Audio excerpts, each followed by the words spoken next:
Men of culture, hope all's good wherever you are. Thank you again for joining me. And as usual, this is the time of day where we check in on the EBT community.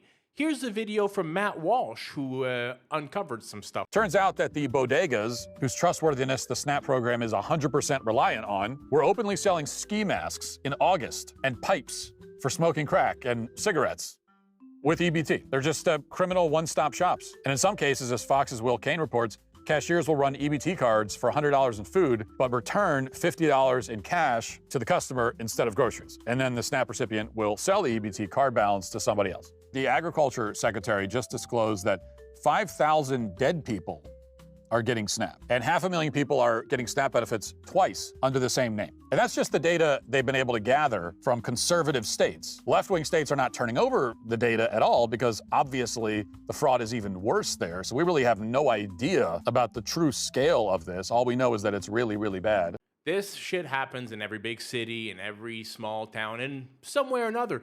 Here's an EBT member who recorded herself getting a call from the automated EBT line saying that she had over $23,000 in her account. Thank you for calling New Jersey EBT customer service. For English, press 1. Para español, for EBT, press 1. Enter the last 4 digits of your phone. Enter your PIN. Your SNAP balance is $23,235. If you thought that was bad, take a look at this report from the New York Times. This is from 2 years ago. Only 2% of the 140,000 migrants who have come to New York City have applied for a work permit. Imagine how big that number would be today. Here's an EBT member who uses Dawn dish soap in order to wash her hamburger meat before cooking.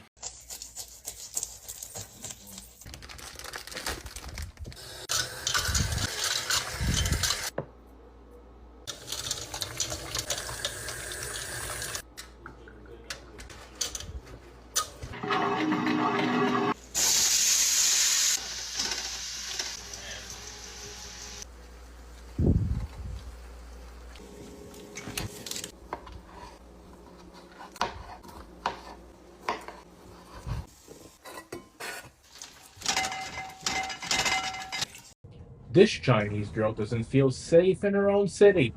I wonder why. Walmarts across America, the fatigue is very, very real. No, you gotta go. You can't do that. You can't do that in my store. You gotta go. You gotta go.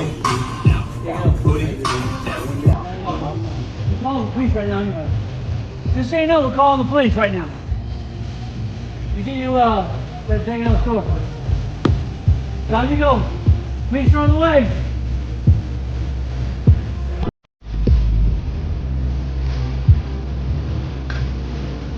Police are on the way. In the words of the kids of today, what even the fuck is this?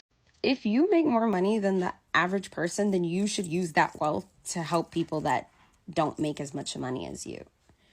Because really, what are you using all of that money for? Because yeah, you can have generational wealth, but you can't create generational wealth if only one generation is cooking.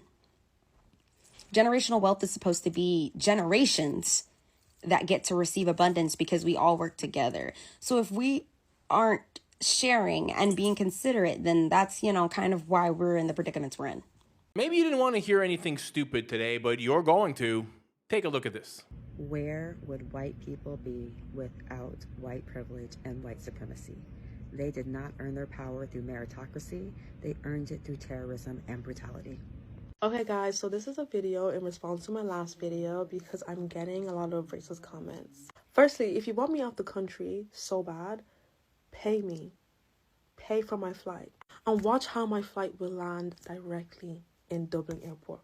Because this is my country. Secondly, it is... Just because you naturalized in a country and got a passport doesn't make you Irish. I think we can all agree with that. If you don't like it there, Africa might be calling. so rich coming from white Irish people telling other people to go back to their own country when you guys have a very long history and repetitive behavior in immigrating to other countries. You will find an Irish person in America. You will find an Irish person in Dubai.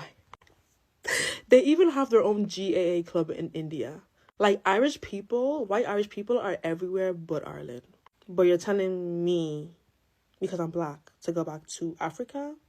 Go to Australia and tell your people to come back home then. But yeah, you guys can keep on hating and saying racist things because you guys are proving my point. And I love being Irish.